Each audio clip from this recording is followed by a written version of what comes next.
What's up, you dirtbags? We are back in studio. My name is Luke Egerbrotten, host of the Dirtbags podcast. So good to have you guys back. We've been cranking out these episodes for you guys. This one we've got today, it's one that we've been wanting to do for you guys for a while. A little bit of a different industry, which I'm really excited to get into. It's one that we're all familiar with, of course, one that I've been involved in, but we've got a very, very special guest. Of course, before we dive into that, a couple housekeeping items.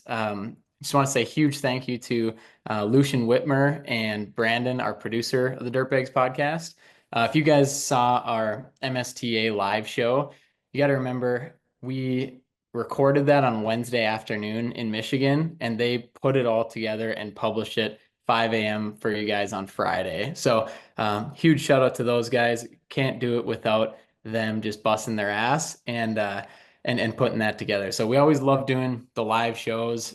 There's a lot of tech, video, audio that goes into that. And that is where I am inept. But having guys like Lucian and then our producer Brandon put that together is a huge help. So big shout out to those guys. And as you guys know too, our YouTube channel, if you're not subscribed, go subscribe there. And then if you're not subscribed on Spotify or Apple Podcasts, subscribe there, and then make sure to rate the show. That's helped a ton, just helping us pop up for construction and business podcasts. I think on Spotify, we have 70 some reviews, and it's really just helping boost the show. And then before we dive into the guests, we got to give a huge, huge thanks. As you guys know, we have a big sponsor for the Dirtbags. He is for the Dirtbags, Mr. Charlie Huff. He is our insurance man. He is based out of Utah. Anyone that we talk to in the excavation world, in the septic world, we recommend to use Charlie for their insurance services. So feel free to give him a call at 385-268-9939. Or you can check out his website at sigutah.com. And, just reach out to him, tell him you listen to the show. He's also in our Dirtbags Facebook group. So if you're in there, he's one of our group experts. You can ask him any insurance questions. We're going to have him on the show at one point here to help kind of unpack some insurance questions and topics and things like that. But super thankful for Charlie and what he does for us. And I know you guys have started to been using him a lot more. And, he only works with construction companies. So thank you, Charlie, for sponsoring the show. And also a huge thank you to Sludgehammer and Encon for sponsoring our live shows as well. So with that, I couldn't be more excited to welcome into the studio a good friend of mine, a fellow Vegas gambler with me, the man out of Litchfield, Connecticut. We've got Dakota Hock, owner of DM Hock Enterprises. What's up, my dude? What's going on? Dude, it is so good to see you. We've been going back and forth here now for the last couple of months. You helped me out with a bunch of stuff with Pavex, one of my presentations, and then you also just got back from one of your big trips. So we got to dive into that. So you just got back. You flew into Switzerland and you went to Austria. Tell me about it. How was it? And then we'll dive into more of the business stuff after. Yeah, for sure, for sure. It was cool, man. It was definitely one of those experiences to check off the bucket list, for sure. Definitely a little new as far as travel goes for me, and I haven't really been too far out of the country as you know further than the Caribbean, so I'm pretty used to that style of traveling. Very Americanized. You kind of get to these islands and they cater to American people. You feel like you're in place. The language is usually not that everybody's speaking English, but everybody has the capability to speak English and you can communicate very well. So that was definitely an eye opener. I kind of landed in Switzerland and I looked at the screen for the trains and I said, "What the hell am I looking at here?" I said, "I hope I get on the right train here. This thing goes, you know, 1,000 different ways." Yeah. So got on the train, talked to another woman on board. I said, "Hey, is this going to stop in St. Anton?" She goes, "Let me look on the itinerary." And she's like, "Yeah, it looks like it's going to stop there." So I'm like, "Oh, thank God." Just That a was a lucky guess. little breath of fresh air there. But yeah, so it was a lot of traveling to get to where we actually were skiing. You're talking a 3 hour ride to JFK. You do all the nonsense in the airport. You get on the plane. It was an 8 hour flight from JFK to Zurich, Switzerland. And Hmm. then, you wait around there to get your baggage, get all that stuff. And then get on the train and go for another 3.5 hours. And, we got into this little tiny village. It was small. It was crazy too, because you're on this train and you're like, there's no snow. And you're looking around and you're like, Yeah. where's the snow? Like all I'm seeing is fields. I'm seeing fields. I'm seeing farmland. And then all of a sudden you go through a couple tunnels, you know, you see a little bit of snow, and then you go through another tunnel, and then boom, you're in the Alps. It's like Wow. it was just insane. It was like you turn the page in a book, and here you are in the whitest mountains I've ever seen in my life, the biggest mountains I've ever seen in my life, and it's just breathtaking at first. You get off the train, and you're trying to find your taxi, but you're just looking around going, wow, where the heck am I? And you know you're just bombarded right away with the opposite language, and we're not talking Spanish, like Yeah. Right. we can understand Spanish as Americans a little bit, especially if we have employees that are you know Spanish guys or whatever, but I couldn't understand a thing. So like I started to get a little anxious, and I'm like, oh, let's find our hotel, whatever. Hmm. So we got in the taxi. The guy brought us to the hotel. It was late. um, the kid who I went with, we were both starting to come down with a little bit of a cold, um, as we No. entered this vacation, and we were a little concerned. So the day before, I went and got some Tamiflu at the local walk-in clinic, and tried to avoid the sickness, but it hit me. Oh, it did. It got me. So yeah, like the first night, it was a 6 hour time change. So that was a little hard to get used to, Yeah. within the first couple nights and stuff. But we were up late the first night. We were a little sick. Uh, First day on the mountain, I knew I was getting sick. I'm like, Yeah. this isn't good. I could feel it. It's getting worse. It's getting worse. By the end of that night, I was throwing up. I was sick. It, Really? yeah, it was a little frustrating. I was like, spend all this money and take all this time, and now I'm sick. Yeah. So I I powered through it. And then my friend who I went with, Trevor, what do you know, the next day he woke up and he's like, dude, I can't ski today. And I'm Oh like, no. come So you on. missed the day. He's like, I can't ski. And thankfully, our shuttle driver who like brought us from the hotel down to the ski area, he was an Australian kid who was there on like a work visa. Hmm. And he spoke really good English. He was really super cool. He's like a surfer dude, like just totally awesome. And I'm like, hey, like, I hit him up. I said, "Are you skiing today?" He's like, "Yeah, I'm up at this mountain right here." And he sent me his location, and I ended up skiing with him all day No long while way. Trevor yeah, while Trevor was recovering in the hotel.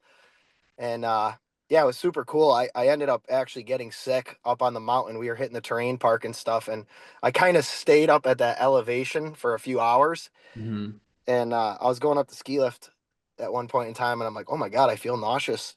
And Hmm. I took a little break, and yeah, man, I got sick up on the mountain and had to kind of chill out there. So the first few days were definitely rough, but we powered through, and by the end of the week, the last 2 days, Trevor and I were feeling real good. So we explored tremendously, and Yeah. we had a super good time. Man, I love that. And you and I were talking about it right when you got back, but it's so good if you're able to take a trip. It doesn't have to be like that, but just somewhere that's not as touristy, that's out of the country. Uh, we've done a few places now, and it even the touristy places, when you don't have to go far out of them to see like, oh, like I can't understand any of the signage, I can't understand what people are saying, but uh, I love that feeling because we have so much comfort here in America, and it can be a very bad thing to just have everything you need, have everything you want, feel so comfortable. And it's not even like an uncomfortable thing, but when you go to a different country, yeah, like you said with the train station, you don't even know if you're on the right train. You can't read anything, so you have to be very resourceful to figure it out. But you also have to learn, yeah, a lot of the key phrases, like what are the main things I need to learn in this language to help me get by. And so, yeah, I just think it's if you're able to travel to another country that's not like Cancun or Cabo or something and get out past the resort, you can learn so much. And then kind of like you were talking about earlier too. I mean, you're in the Alps. This had to have been like a bucket list item for you to take some time and to go skiing in the Alps. Yeah, yeah, for sure. I mean, as you know, I own a paving company. Wintertime, we don't do too much. Right. We work on the equipment, and I have guys that want to stay working all year. So I have three guys in the shop that are full time, and we pretty much fight over who's going to work on what that day. Yeah. So skiing is something that I picked up, when I was younger, but as I started to grow my business, there's no time in the summer, and your mind just isn't in that mentality that you can, it's hard to get away. Even if you do get away in the summer, it's your mind's always thinking about something else, related to your business or what's going on at home. So having this little downtime in the winter really, really, you know, allowed me to pick up a hobby that I was, you know, able to do with my friends and family. And, so I really got into the skiing and snowboarding. I do both. I ski and snowboard. So Yeah, no, I love it. And I think having hobbies outside of business is important too, because that only helps you energize you to come back to the business and be ready to go. So, for you guys listening, obviously we've got Dakota Hock here. He's the owner of DM Hawk Enterprises. And if you want to go follow him on Instagram, it's at DM Hawk Enterprises. He's got a killer page. If you guys aren't already following him, go shoot him a follow. And we're going to kind of unpack your business here because you started in 2018, right? And you're out of Litchfield, Connecticut, but you and I have been friends for a while now. You know James Doyle. You're close with him. We saw each other at Con Expo in Vegas, and have just stayed in touch since then. And like I mentioned earlier, uh, I called you or. I called you a few weeks ago when I was at Pavex. I was putting together one of my presentations for employee retention strategies. And so I reached out to a few of our clients, reached out to you, and just said, do you guys have any ideas? I want to add some bonus content in here. And I really appreciate you called me back and you just said, let's walk through it. And you just kind of walked through your business, what strategies you use. And none of it's perfect, but we'll kind of unpack some of those strategies here towards the end of the episode as well. So can't thank you enough for obviously your friendship, but then also just all that you've done for us. And then, of course, being on the show today. So, Dakota, let's start. We're going to back up a little bit. We're going to start in 2018. So did you always grow up in Connecticut? And then tell me about how you started the business in 2018. okay, yeah. So I grew up in Torrington, Connecticut, which is um, right next door to Litchfield. Um, I worked for a union construction company, very large company here in Connecticut called O&G. At the time when I was there, they had about 2,000 employees. Um, so I was in the operators union there.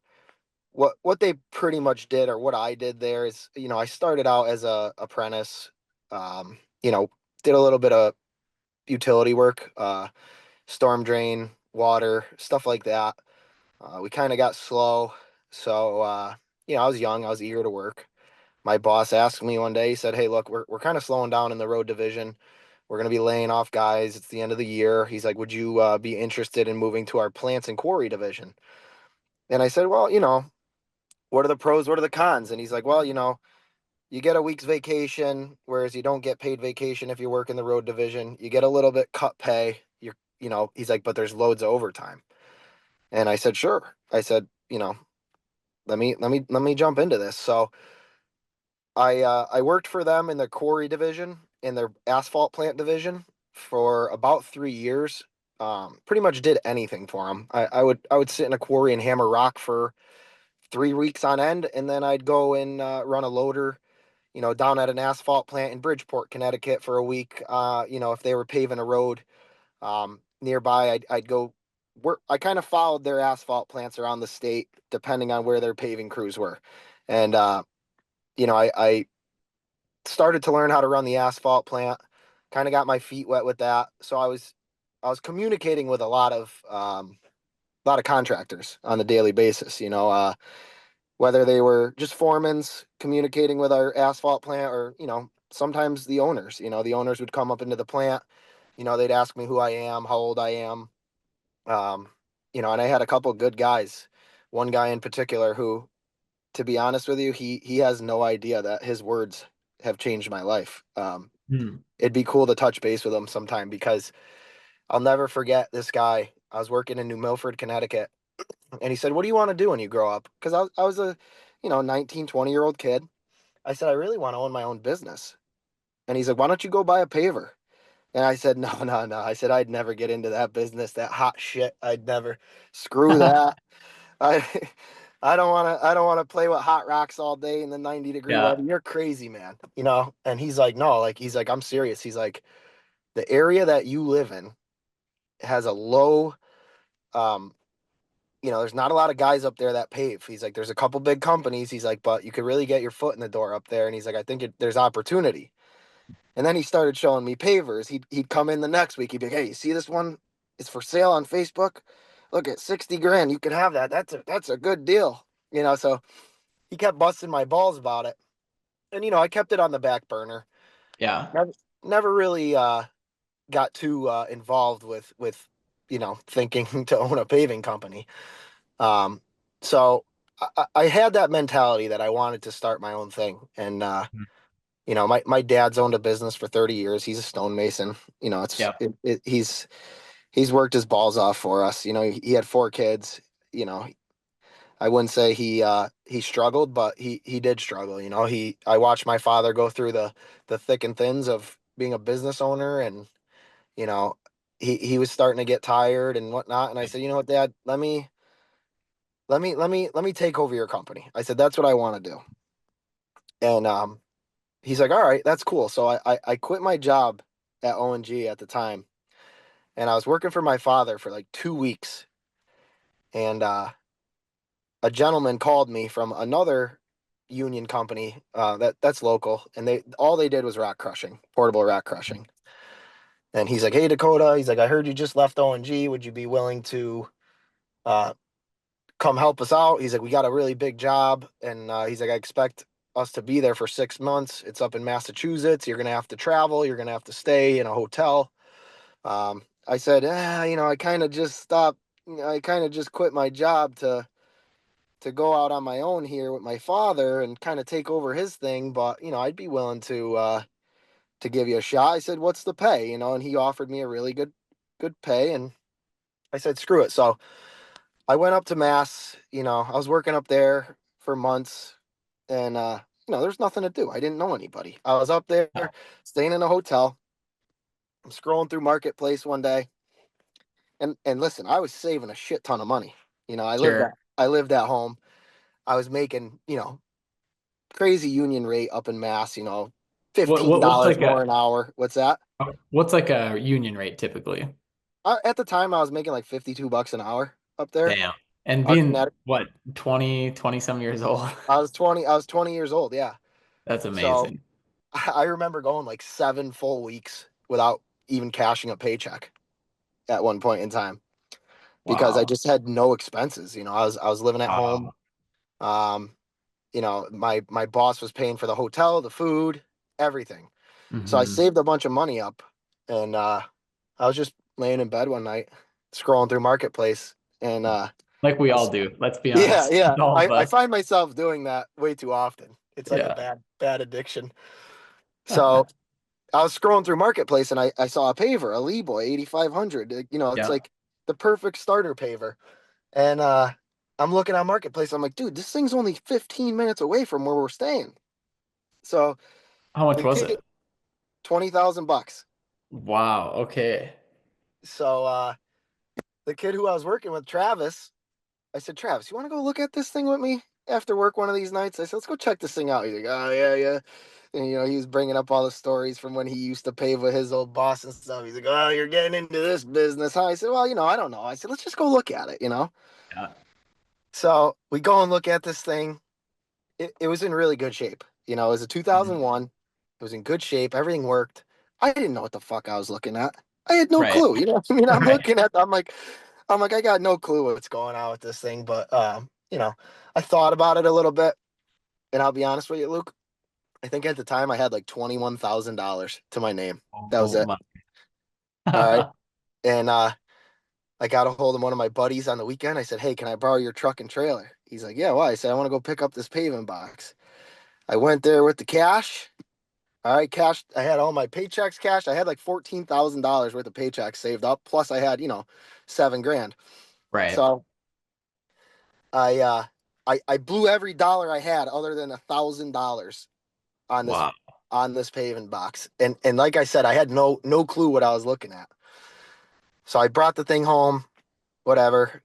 Parked it. I at the time I was using my father's shop, to start Sure. my business out. So I parked the thing in his garage, stared at it for a couple weeks, and then I woke up one day. I said, "Well, I'm not getting anything done without a dump truck." So Yeah. I Oh, uh, wow. I got back on marketplace, and mind you, I didn't have much money. I didn't have a Yeah. lot of Because you're money. still working, right? Yeah, I was still working, and I had just spent everything I owned on this paving box. Right.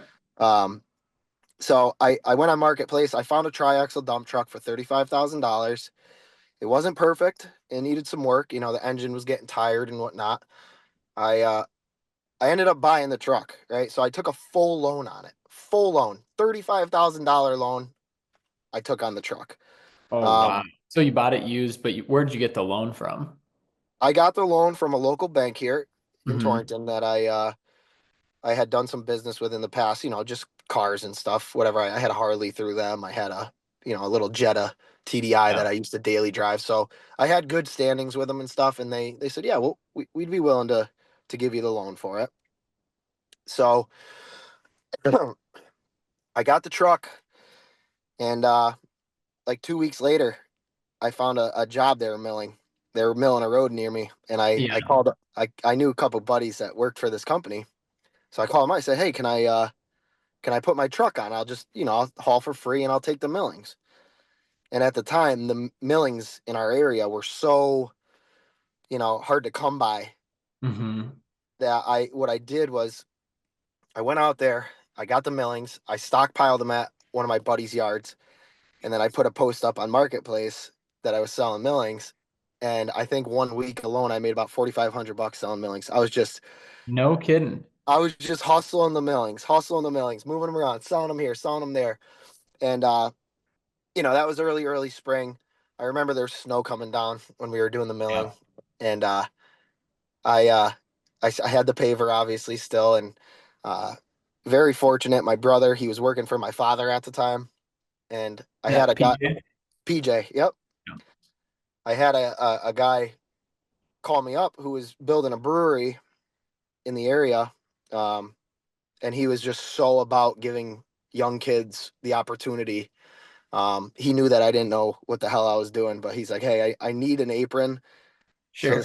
so the state gets off my ass." He's like, "This is like a perfect job for you." Figure it So, out. Yeah. yeah, and I remember I charged him 2,500 bucks for the apron, and I had like 1,500 bucks to my name. So I'm like, "Hey, like, how long is it gonna take you to pay me? Because I need to make sure that I get paid right away, because I got to pay for the asphalt when I go and pick it up, and it's Right. you know." So you know, he's like, "Oh, no, no, I'll pay you right away." He squared up with me right after I finished the job. Listen, I wouldn't put my name on it nowadays, but Yeah, for you know, sure. he was willing to help me out. So uh, I started with that one apron with the paver, kind of learned the machine a little bit, found some flaws in the machine, fixed them, and got a couple more aprons. I was charging like 2,500 bucks. I'd get Hmm. these aprons. And finally, I looked at my bank account one day, and I'm like, "Holy shit! I got like 6,500 bucks that I made." There we go. I'm like, this is awesome. So uh, I finally had a phone call from somebody, and they're like, "Hey, we want our driveway paved."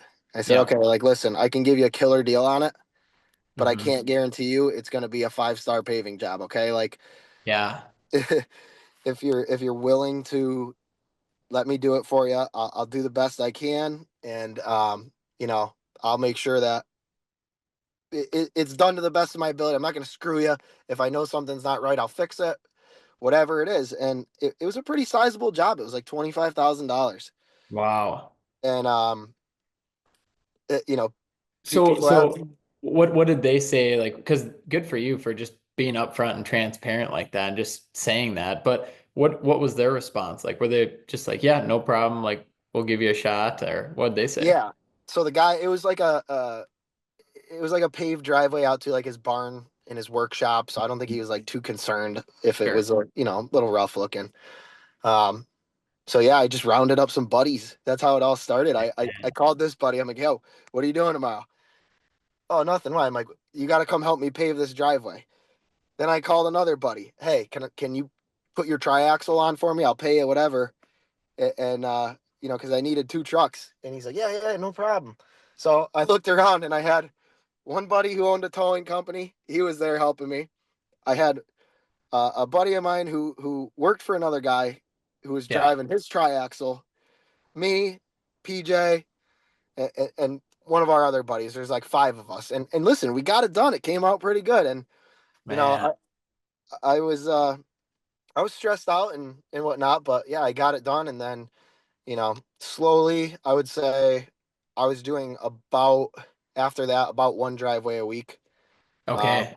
and Wow. it was So how did those then come up? Because like you said, slowly, but how did those people just know you, or did they call you, or how did those come? they those two the first apron I did and then this bigger driveway I did. They were both in this town up in Colebrook, Hmm. and I was working with a site contractor a little bit at the time. I was helping him out part time, Hmm. and he was kind of helping us out with the paving a little bit. So he had a lot of contacts up in the area, and he just knew so many people, and he's like, hey, this kid's starting out. If you need your driveway paved, we'll do it half the price as anybody else will do it. So with his help and just word of mouth, people kind of knew I got the paver, and just a lot of people gave me a chance, um, Yeah. and we Yeah. slowly, I suppose it helps too that, you grew up in the area. Like you said, you're not screwing people over. People have to give you a chance, but probably a lot more difficult to do what you did if you're in Massachusetts, right? Or if you're in a Fargo, North Dakota, like a town you've never been in. But having those people that can vouch for your character at least and say like, yeah, if there's a few flaws, he'll take care of it. But because you need those projects early on to like at least get your feet wet. right. Yeah, no, absolutely. Like I tell people all the time, because we like pride ourselves in the type of quality of work we do nowadays, right? That's like our name, and that's everything to me is the quality and the service that we offer for our customers. So, I'm completely transparent and honest with people. Like, I wasn't always this good at it, Yeah. and obviously there's plenty of room still for growth and new things that we'll learn.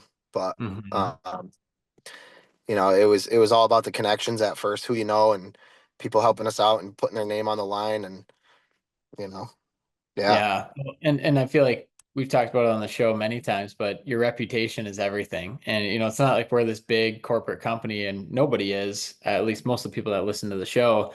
And so you start screwing people over. I mean, you've lost everything at that point. And so making sure you're taking care of people within your company, but you're taking care of your customers and treat every customer as if would be your last one, because business can change on a dime, and you need those people to be able to help you out in a pinch, but then also you being there for them if they need help. So, uh, yeah, and that was back in 2018. So obviously we're sitting in 2025 now. Business looks a whole lot different.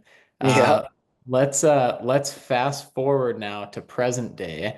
If you can give me a snapshot of, kind of what your team looks like, what your equipment looks like, how many employees you have, and then we'll kind of go through the years as well and see how did we get to this point.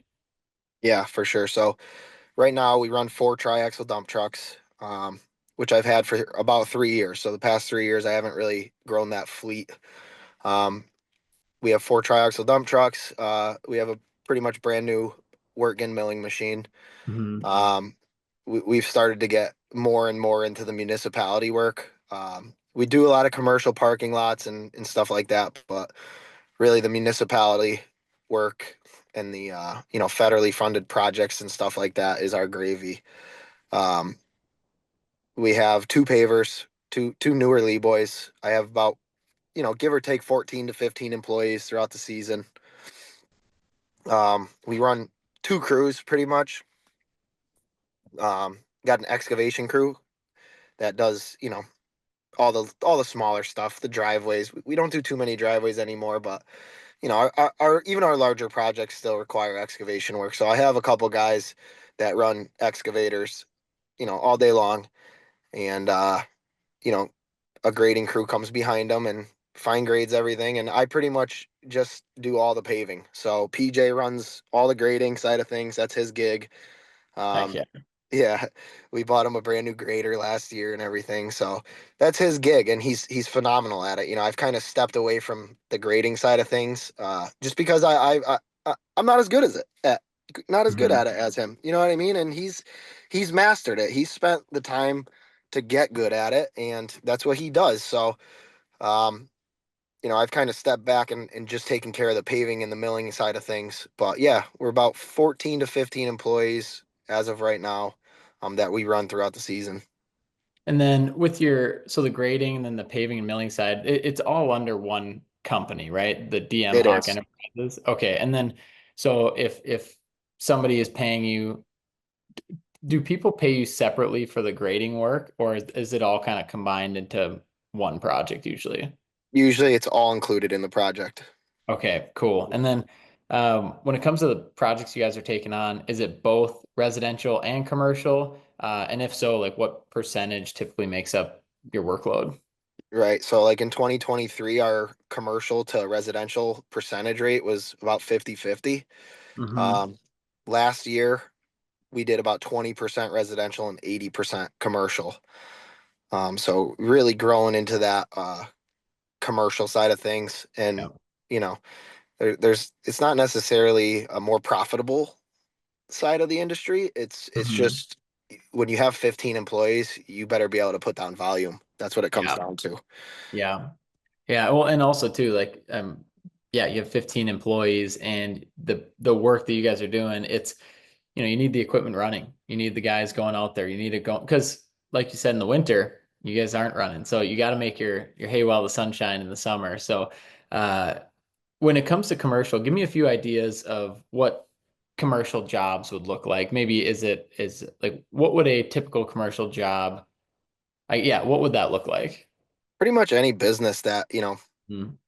has a parking lot. We do Gotcha. quite a few condo complexes. Um, we work with like management companies, and a lot of these management companies, like they're local. Um, so I've been fortunate enough to get in with some of these companies that their offices are right here in Torrington, and they know that when they call me up, I take care of them. You know what I mean? And Mhm. I get things done for them, whether it's a 2x2 pothole we got to patch or an entire parking lot. Mhm. I'm there for their you know needs, and I service them accordingly. And you know we work with a lot of those kind of companies that take care of condo complexes, and you know any sort of area that where somebody would live. They're not necessarily always condo complexes. Some of them are little neighborhoods and stuff like that. Um, Yeah. but yeah, big parking lots, schools, just stuff like that. Yeah. So do you come in, do you do all the striping then, or do you sub that out? I have a line striper. Um, so I don't really do anything that's too complex just because it Yeah. eats a lot of my time up. So anything that's, on the larger side, we just sub out another guy for. Yeah. But if we have, say, like 10 lines to do at a little parking lot for a You'll restaurant just or do it. something like that, we just bang it out quick so we could get paid. Yeah, that makes sense too, because it wouldn't make sense to sub somebody else out for them to mobilize, come out there, bring their stuff to do 10 lines. Yeah, Yeah. I hear you there. Is that something that's you usually just include, or do you have it as a line item on like your invoice?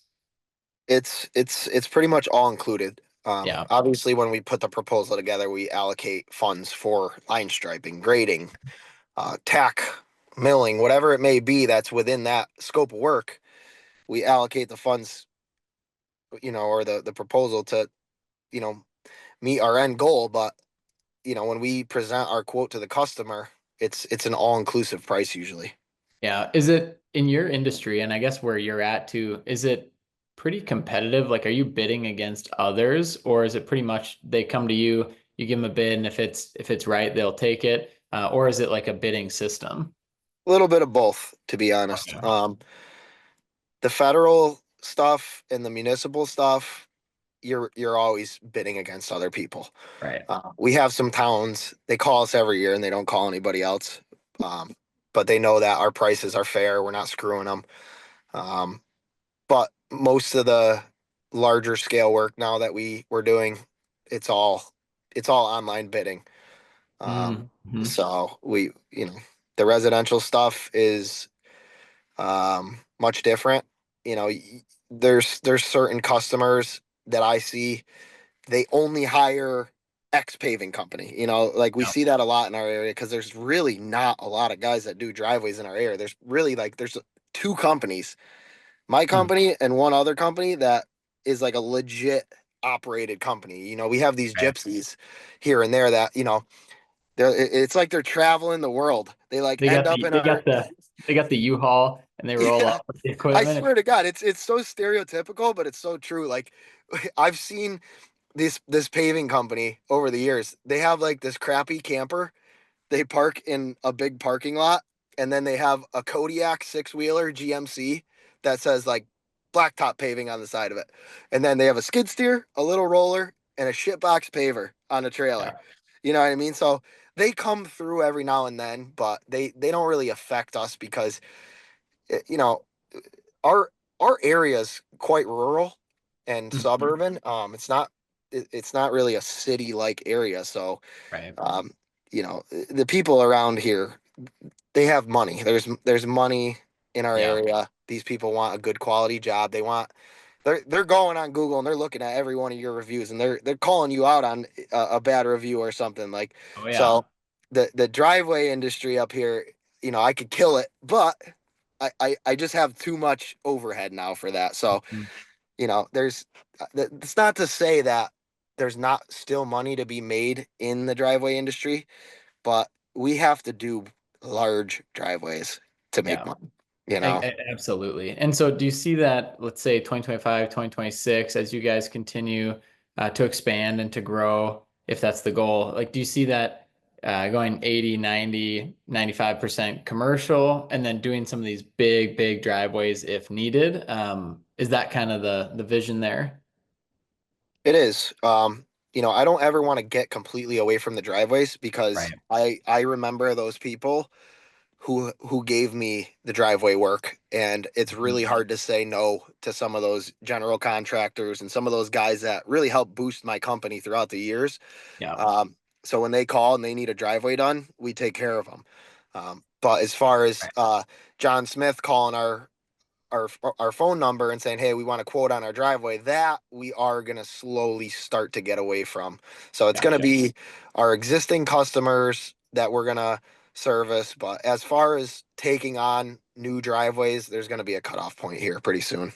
Yeah, absolutely. And that's just, I mean, in that case too, I guess a good point. Will you have a company or an option for if somebody does call you and you're like, yeah, we don't do it, but we'll send you here. Like, is that part of it too? You're going to find somebody to send that customer?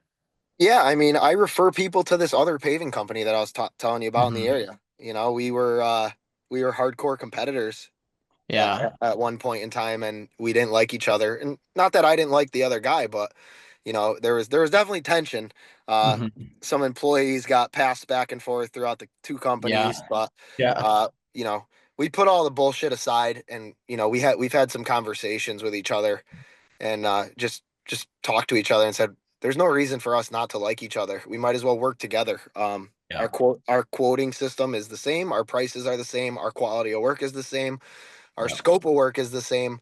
Let's let's keep these numbers where they need to be. Let's not Mhm. fight for the work, and let's make some money. You know what I mean? So that's been the goal here. So if there's driveways that I just don't have the capacity or the time to do, I usually Yeah. refer them to this other company in our area. Yeah, no, I love to hear that. we've talked about it before, and it's not for every company or not for every city either, but I heard somebody say, collaborate at the top, compete at the bottom. Yeah. And I just thought it was so true because maybe early on when I started my marketing agency, like if Luke Pepper Creative or Blue Collar Marketing, they came up, I was like, oh, it's competition. We got to beat these guys out. And now it's like, those guys are my best friends and like we work together on everything. And I feel like you kind of reach a maturity standpoint usually. And like I said, it's not every business, not every city, but at least for you in that situation and for us, you start to collaborate. And you're like, well, we're all in it for the same thing, is to help people and to make money as a business. And so you truly can help each other out. And like there are a lot of situations where you do need their help, or they are a good referral source where you can send some work that you can't take care of, and vice versa. So, and also too, I will say like they're good people to have in your corner to call on. Let's say if there's an employee applying to your company and they just quit from this company, you're like, let me just give them a call and see, are there any red flags I should look out for?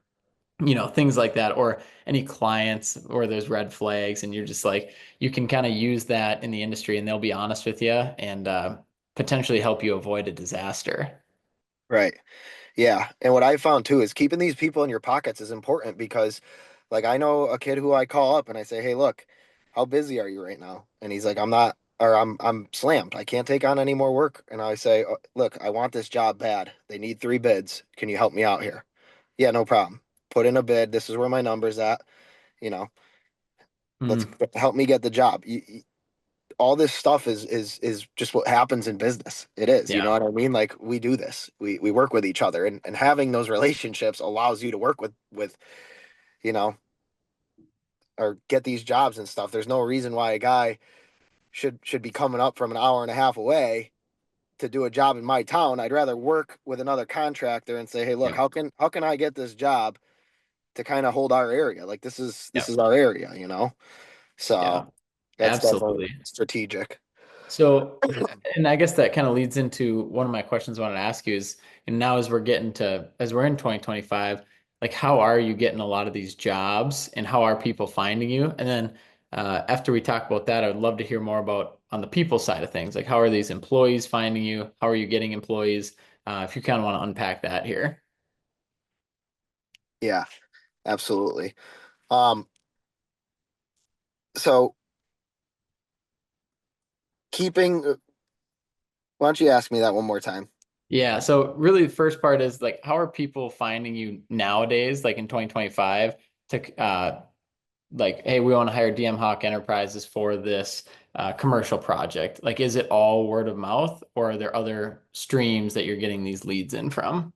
We use a couple online search engines. We're involved in this program called Plan Hub, which is a search engine that we use to, kind of see what's out there for state funded work. And there's also some private work on there.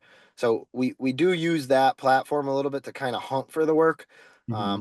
But there's also just a lot of, different agencies and stuff like that that reach out to us. They must look us up. We are like affiliated with the Department of Administrative Services and stuff like that. We're a registered small business enterprise. Hmm. So they can see that from their end and they'll reach out to us. Um, but a lot of it also is word of mouth, Yeah. and the connections we've made over the years. So Yeah. And then to then spur off of that, like how are you finding employees? I mean, you say you got 14 to 15 employees. Obviously you started with one employee back in 2018, 2019. So um are you looking to continue to grow? And then yeah, how do you keep finding employees? yeah, so right now I don't really see myself growing or expanding my amount of employees or equipment too much. I kind of want to stay where I'm at right now and try to generate a little more funding into our bank account because the past few years, every single dollar I've made, I've put back into the business. So it's been hard to like Right. establish that cushion, you know what I mean? But I'm finally at the point where we have pretty much everything we need. Obviously, you need to buy a skid steer every now and then, or you got to buy a new mini excavator, or you got to update your fleet. But as far as going crazy buying a $700,000 milling machine and stuff like that, we're good. We got it. We have the right equipment. We're just going Right. to kind of maintain for a little while. And as far as the employees go, um, a lot of it is, um, a lot of people reach out to me. I've tried the Indeed and stuff like that, and Mhm. let me tell you what, I've gotten a lot of people through the door through Indeed. Tons of people. Yeah. Like Heck yeah. people come in and they show me their resume and it looks good. And then I tell PJ, I'm like, hey, go take a lap around the neighborhood in the truck with him. You Sure. know, people get so nervous when the owner of the company like wants to be in the truck. So I'm like, Sure. I try to put like PJ in the seat and he's like, dude, he's like, no, it's this guy's never driven a fucking truck in his life. Oh, So I've had some pretty bad luck with Indeed as far as like getting experienced guys. They all say they're experienced, but they're not. Mhm. So a lot of it is, you know, word of mouth. Uh, we have quite a bit to offer, so Mhm. people Yeah. see that. Everybody talks. I mingle. I'm a big mingler, right? I'm always out. Yeah, I could see that.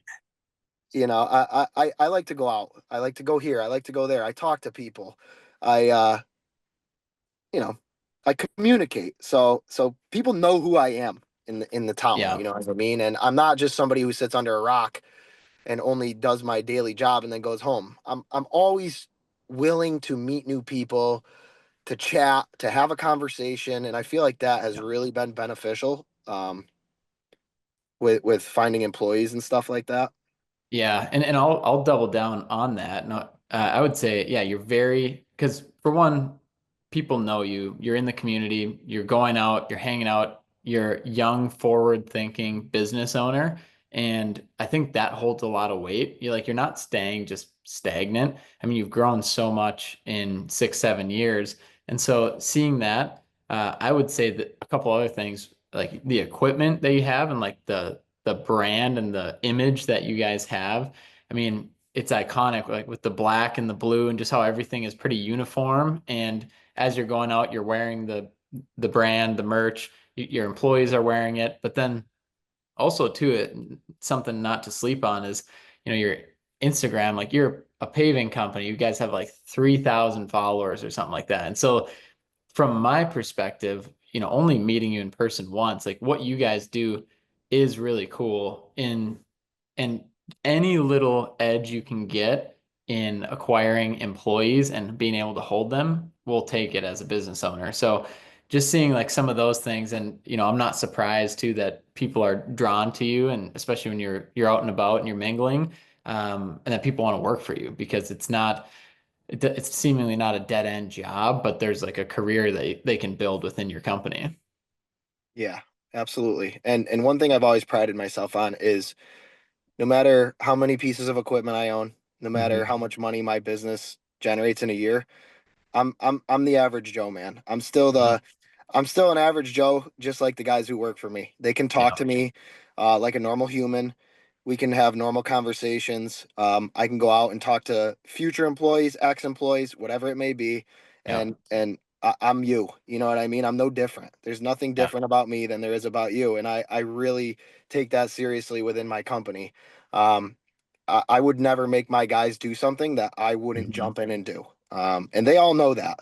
So that's also been something that has helped me retain employees and whatnot is that they know I'm a fair guy and that, you know, there's no there's no as far as the totem pole goes, I'm not sitting up there talking down to my guys and stuff like that. Mhm. So Yeah, and I think too that's our businesses are similar size. Obviously, we have a different structure, but we have about 12 employees, and yeah, a lot of times I'm right in the trenches with our team in a different capacity. Of course, we're not in construction, so but I like that a lot. We are going to grow to a size where I'll be removed from some things, but I would never want to be that corporate company ever and like not be involved in what we've built. And similar with you, it sounds like of just you never not want to be involved in what you've built because this is your company. right. Yeah, exactly. And there's plenty of times where I look at some tasks and I say to myself, well, I do not need to be doing this right now, but I'm not, I can't ever get away from it Right. just because I gotta, I got to make sure I keep myself refreshed. You know what I mean? Yeah. Whether it's doing a brake job on a triaxle dump truck, like I have my guys do that stuff now. But Right. I still love to just get in there, get my hands dirty, crawl under the truck, show them how to change the oil in the transmission, whatever it may be. And, it just feels good to still be a part of every step of the business. So Yeah. Yeah. It helps you not lose your step, right? And like exactly. why you started and how you started. Yeah. And I guess kind of one thing I wanted to ask you too is let's say you could go back to 2018 and tell young Dakota a piece of advice or a heads up or something. What would you tell yourself back in 2018 if you had that opportunity? One thing that I would change is the way that I treated my customers. Mhm. Um, I'll be honest with you. I was a 20-year-old cocky, ignorant asshole. Um, I don't think I realized how important relationships were at the Mhm. time. So I didn't really care what people's opinions were. If I Mhm. didn't like something that a customer stated to me or I didn't want to do a job the way they wanted, I think I was a little fast to state my opinion. Mhm. I think I ruined a couple relationships in the early stages just with my mouth and stuff like that. Whereas now I've learned that without the customers, you have Yeah, nothing. And absolutely. just trying to work with my customers a little better. That definitely helped my company out and just anybody in general, not just the customers. Treat Mhm. everybody with respect. Um, there's some guys when I first started out, other paving contractors I had bad blood with, and they'd talk shit to me because I was the new guy, and I wasn't taking it. You know what I mean? I was Yeah. screw you, I'm fighting back. But some of those people that I fought have been very, you know, beneficial to my success. I'll say Yeah, so. absolutely. You And just I you never know who you're talking to. yep. And just treating everyone the same and that's with respect, right? And that's kind of what you touched on there because you shouldn't have to wait until you find out who this person is to treat him right. And Exactly. whether that's even like a vendor you're working with, a competitor, a client, an employee that leaves, you know what I mean? It's just like really trying to hold yourself to a higher standard. And what are your core principles and what do you believe in? And I mean, but at 20 years old, like I think I'm 29. I think of myself at 20, I'm like, there's some dumb things I did, and Yeah. you do have to go through some of that to learn. But then you also want to surround yourself with people that can help teach you some of those things, how to grow up in business. But a lot of it is just reps. It's kind of learning through doing and learning that people and relationships are everything, and to treat them right is that can get you very far. But also, it's not just a selfish thing. It's like you don't want to just get yourself far. How can you help others? Yeah. Absolutely. Absolutely. Man, so if one business wasn't enough, I want to touch on the new business. I believe you're coming up on 1 year here. So tell me about, I believe it's Hydratec Yep. and how you got into it, what it is, why you got into it. Like, tell me all the details here. Yeah. Yeah. For sure. So Hydratec is a Parker Store product center, which is where we sell all sorts of fluid connection products. So mostly hydraulic and pneumatic components.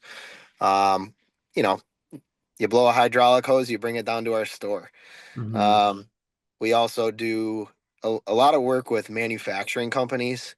So it's not just hydraulics. People think that the only thing we can do is make a hydraulic hose, but it's not. We make a lot of specialty hoses and we, um, service the whole manufacturing side of the industry as well. Yeah. So how I kind of got into that was, um, my dumbass bought a street sweeper, an old street Yeah, sweeper. I saw that. And I'm looking at this thing one day. I go, holy shit, this thing needs all new hydraulic hoses.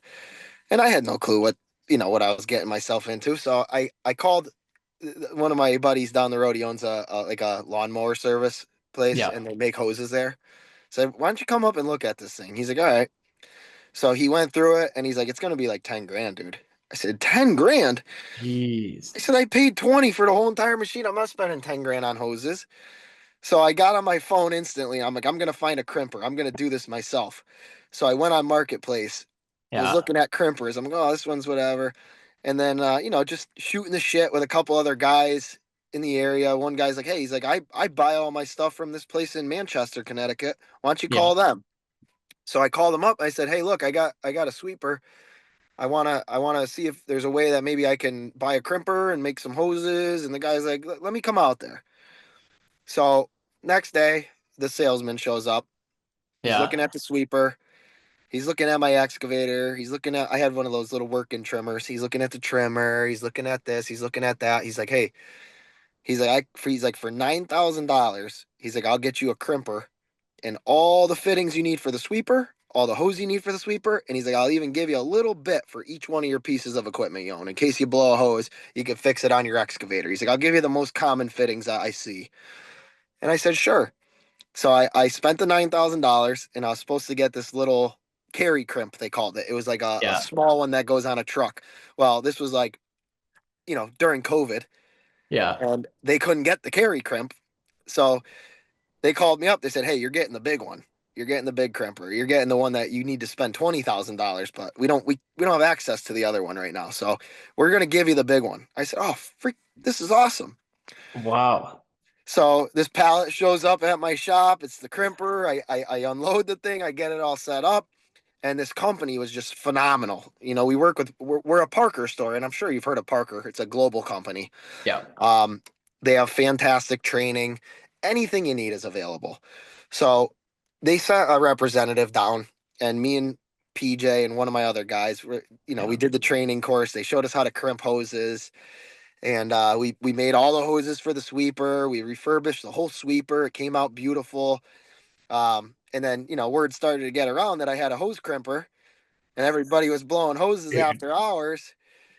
And what do you know? They were calling me, "Hey, can I get a hose? Hey, can I get a hose?" And so many people started to come down to my shop and get hoses. I started buying more fittings, this style, that style. Yeah. And And next this thing you was know, like I last year. what's that? This was like last year that this all No, happened. so this was about 3 years ago, three Gotcha. winters ago. Gotcha. Um, so I started to buy, you know, more fittings and more inventory, and I was steadily getting customers coming to my shop like every week. I had like a couple companies that were even coming down, and they were like getting all their hoses from me and stuff. So the way Parker works is it's kind of like a pyramid. There's your big giant, um, you know, corporate $200 million a year companies on the top. And then Yeah. below them, there's another distributor, um, which would be like a large Parker store. And then there's the product centers like we currently have. And then there's contractor. So they have a bunch of different tiers. Um, so as a contractor, I got X amount off of the list price of the product. Yeah. Um, and the our diamond distributor who we currently work with, they kept approaching me and they're like, "Hey, you got to open a store. You got to open. You're selling a ton of stuff. Open a little store. Open a little store." I said, "I need that like I need a hole in the head. You know what I mean? I can't take on any more of this right now." Right. And I just kept turning it down. I was like, "I'm not doing it. I'm content where I'm at." And finally, they caught me at the right time. I was starting to slow down for the season with my paving company. The guy's like, "Hey, look," he's like, you know, "there's nobody in your area. We can hold the area. You open Banging that on the store up. carrot. You open that store up. Nobody else can open a store within this mile radius. Yada yada yada." I said, "All right, screw it. Let me start looking. I'll find a little place." So that's exactly what I did. I found a 1,000 square foot retail store, and we brought all the stuff that we had from our shop up to the store, and Wow. then I invested about another $100,000 into the products. And I really didn't know what I was gonna do as far as staff. I was looking, Yeah. I was calling like I do a lot of business with parts stores around me and stuff, and I knew like when I picked up the phone and like wanted parts for a dump truck, I knew how like you call like your local O'Reilly's and you want to talk to Dan because he's the best. You know Yeah. what I mean? I Yeah. That's what I No. did. Yeah. I went up to him like, hey, would you ever leave here? I'll give you a killer salary, and like, would you want to run my store? And I had one guy who was like all about it and everything. And one of my best friends who I grew up with, he was a cop here in town, and he was just helping me one night with it. And he's like, you know what? He's like, I'm gonna quit my job and come work here. No kidding. I said, what do you mean? He's like, fuck being a cop. He's like, I'm done. So, fortunately enough, I had DM Hawk kind of Yeah, backing the company, so I knew for that sure. taking somebody on with a real man's salary wasn't going to be an Mhm. issue. Yeah. So, And to your point, or to on that point, you kind of have to pay that, like you said, the real salary to get somebody you want in there that could be that manager level, because otherwise it's going to be you in there every single day, and you've got a bigger company to run. So I think that's a good way to do it is, having the backing of your own company, but upping that salary. So it's like, yeah, this is more than a living wage. right, no, absolutely, and he definitely took a pay cut. Um, like when he came to work for me, a pretty substantial one too. But Mhm. um, all my employees and all my friends know that if I win, you win too. And Right. he loves that mentality. And I always told him, I said, pal, listen, I said, if you make this work for me, I said, it will be reciprocated. I promise. Yeah. And yeah, he quit his job. He had no experience. He got the training, and yeah, he's been there for a year now. He's Man, he's killing it. He's running the company. I pretty much don't step in at all unless I want to go play and have fun down there and do everything. But really? So yeah, are there additional employees, or is it just him running the shop? we have two. We have he's full time, and then we have a part time guy that comes in 3 days a week. Um, Hmm. so he got so proficient at everything, like he does everything. He does the billing, he does the accounts receivable, accounts payable, he does anything that the business involves, he takes care of. Wow. So I don't have to be there. I don't have to look at it. He literally sends me a report at the end of the day on who came in, who bought what, and what our totals were. And Yeah.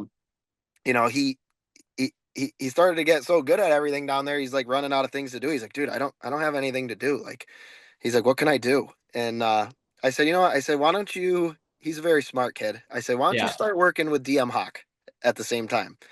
So now he's actually our director of operations for DM Hawk No as well. way. So he not only runs the entire store and manages all that, but yeah, now he does all of our online bidding, all of our customer relations.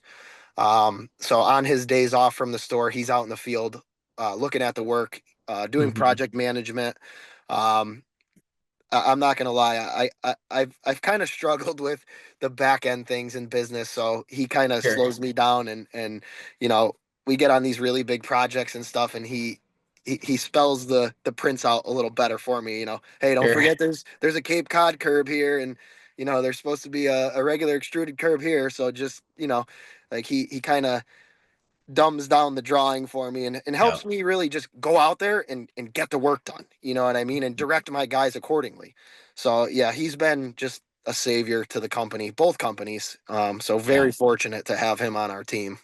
Man, what a stud. And yeah, you need that person in your business that's your right hand, that's the opposite personality of you, right? And somebody like for you and I, we're not detail oriented. Right. Josie in our company is very detail oriented. So she has been my right hand for 4.5 years. And same thing with you in this company. It's like, and it makes sense too. It's nice when you own the two companies because you're like, it really is kind of the same bucket, right? It's like this hand is feeding this hand's coming here. You you want both businesses to work. So yeah, on his days off, if he's looking for more things to do, it's like, yeah, come work for DM Hawk, and we'll put you to work. And it sounds like it's working great. Yeah. Yeah. It's been awesome. It's been awesome. Man, that is so cool. Yeah, I love that. I'll see your posts all the time about Hydratec. I'm like, what is he doing now? But it's cool. It's cool to hear the origin of it because it wasn't like, yeah, I'm gonna give up this paving thing and do, hydraulic hoses here. It came out of opportunity. And I think most businesses are started when there's that need and there's that value add and that you're seeking opportunity. And it sounds like you jumped on it. So good for you, man. And just also to realizing where your time is best spent, and it wasn't 50-50. Like I think it would water down both companies, and Yes. you gotta be, 80, 90, 100% here on the big bread maker, the big company, and then like figure out the rest. But that's why you need A players. You need people that can step up and be a good employee, be a good manager, and honestly, with some of those ownership mentalities and treat it like it's their own. Yeah. Yeah. No, absolutely. There was a point in time where I offered to give him a portion of the business. Oh yeah. Yeah, I said, hey, look, like I want to do this with you forever, and you're such a valuable asset to my business. I said, would you ever want to become, part owner, or take a Mhm. percentage? And he literally looked at me and said, nope. He Yep. said, I want to do the best I can for you, and he's like, I don't ever want our friendship to be compromised as business partners or anything like that. So he's like, I'm content with everything we're doing right now, and it works out for both of us. I Yeah. just wanted to make sure that I gave him that opportunity. Yeah. And in that situation, I think that's the smart thing to do. And I can't speak for him, but obviously he was the one that said this. But because when he has equity in that company and not DM Hawk, and DM Hawk is financing this company, like that has to be paid back then. And but when Sure. it's just you owning both companies, it's so much cleaner, right? It's just like, Yeah. yep, doesn't matter as much. So, uh, yeah, being a business owner or having equity in a business isn't as great as it's cracked up to be a lot of times, because then you're on the hook for that risk. And as you start to pile up if somebody else is feeding the business money, that is now showing up on the as debt, I guess, to have to pay back because he doesn't have equity in DM Hawk. So yeah, it can get messy. And then, like you said, with the Yeah. friendship stuff too, it's like, man, I love what I'm doing. He's acting as the manager. Of course, he's running the store. He's doing everything. And so, getting a good paycheck, getting it done. And then and another piece too, is you can always get creative and pay them off the bottom line without giving them equity. And so then that keeps that, the friendship stuff in there, keeps it clean, but you could bonus him off the bottom line, or you can just pay him off the net profits as things get going as well. Right. No, and that's kind of the mentality I've always had with my guys. Like if like I always say, if the company wins, you win, and Yeah. I take care of my employees in that aspect. They do receive bonuses, and they do receive certain, you know, payments here and there if they have earned it, if you Yeah. will. Yeah. Yeah. Well, and I know you're talking to me about this a few weeks ago, but yeah, like just kind of having them more involved and like, hey, and more involved on the margins or the timeline of the project. And it's like, hey guys, if we get this wrapped up, by Friday, I'll toss this at you guys. And just I think that's so important because it sets a standard, but it's got to be done right, of course. And that's your guys' standard is done very, very well. But also you can be efficient as well. And it's like, yeah, if we get this done, we actually make a little bit more on the project, and I'm willing to share some of that with you guys. So, I know you got to be competitive in this industry when it comes to retaining employees, and especially when you're probably competing against like a union that can pay a lot more. And Exactly. yeah, it's tough, man. Yeah.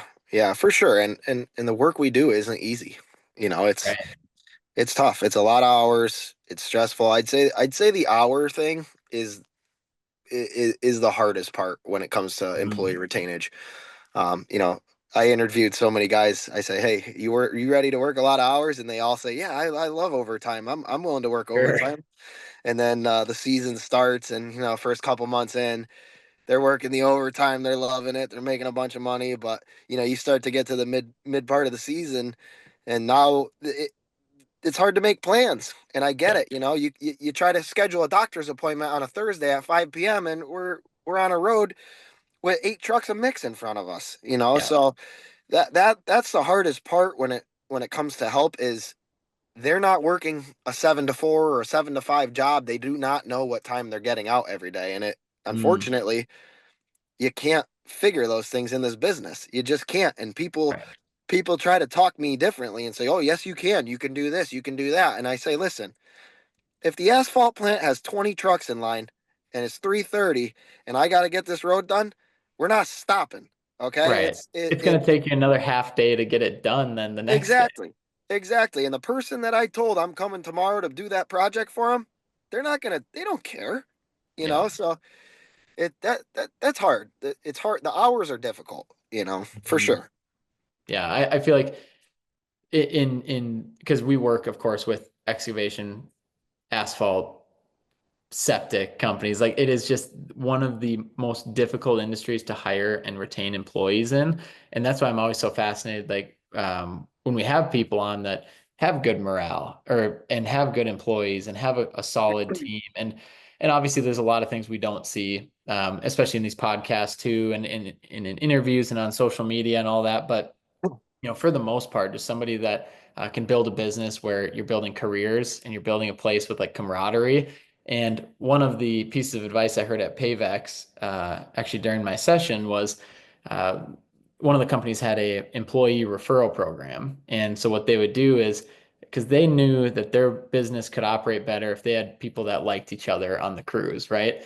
Yeah. And they'd say, like, if they had um, Tommy was working on their team, and they're like, Tommy, if you have any of your friends that want to come work on the crew and you bring them in and they make it 90 days, we'll give you $500.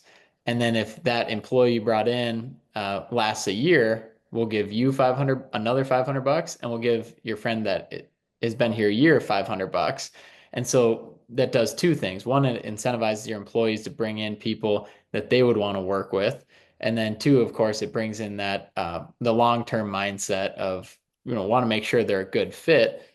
But then also that camaraderie piece of, you're not working, that everyone seemingly could have um, something else to talk about, like, or at least enjoy hanging out with each other at work, maybe after work, things like that. But kind of building that culture. And I thought that was really smart, that employee referral program. Yeah. No, I'm all about that. That's super cool. And that's an awesome idea. Yeah. So employee referral bonuses, check them out. Like I said, at Payvex, somebody gave me that advice. I thought it was really cool. We did more of a mastermind of different ideas for employee retention. And Dakota, because you were at Con Expo in 2023. Yeah. Yep. Are I've you been to the two shows, 2020 okay? and then 2023. That's what I thought. So obviously I saw you at 23, and then are you going back again in 26? Absolutely. Okay, perfect. So I'll be there. And my submission that I submitted to Con Expo was actually a similar presentation that I did in Payvex that we were kind of talking about just there. So really hoping we get that speaking gig at Con Expo, but would love to, if we get it, love to pack the room because it's more of like that mastermind session where it's everyone kind of working together. And I think that would be electric. Yeah, I agree with you. I agree Heck with yeah. And then so you got so you'll hit Con Expo.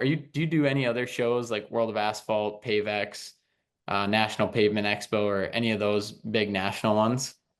I haven't, to be honest with you. I would do the World of Asphalt. I think that's Mhm. definitely one that I would love to attend. I'm not too fond on it being in St. St. Louis. Louis. Yeah. If it was in Nashville, I think I'd go, but Yeah. uh, Yeah. kind of I, turned away from it where the location is this year. for sure. Yeah. I went it was my first year speaking there last year, and it was in Nashville, and it's so fun, dude. And I mean, it was just what a time. And then yeah, I've never been to St. Louis, so I can't make an opinion on it, but it sounds like more people are, a little on more on the fence than if it was in Vegas or Nashville or Miami or something like that. So Yeah, I think location does matter, but yeah, I know they kind of jump around. I think every year they jump around and just make sure it works for everyone. So, and yeah, then yeah, Payvex is a newer one. That was the one I was at this year. It was in Chattanooga, and it's only been around for 2 years now. So that they're growing like crazy. They last year was their first year. They had 1,700 people. This year they had 2,600 people. They had like 90 speakers, and so they're gonna probably cut that down. My guess would be like 60 to 70 or so the third year. And but that's kind of a good one too. It's very like forward thinking. a lot of innovation there. So, but World of Asphalt, and then yeah, we'll just plan on seeing you at Con Expo, and we'll get after it again. Awesome. Sounds good. Beautiful. And then as we wrap up here, wanted to go through, we do a segment here, any book recommendations that you might have. I've got one here that I'll start with. It was one that I put on our Dirtbag story that I was reading, and I had a bunch of people ask me, let me know how it is.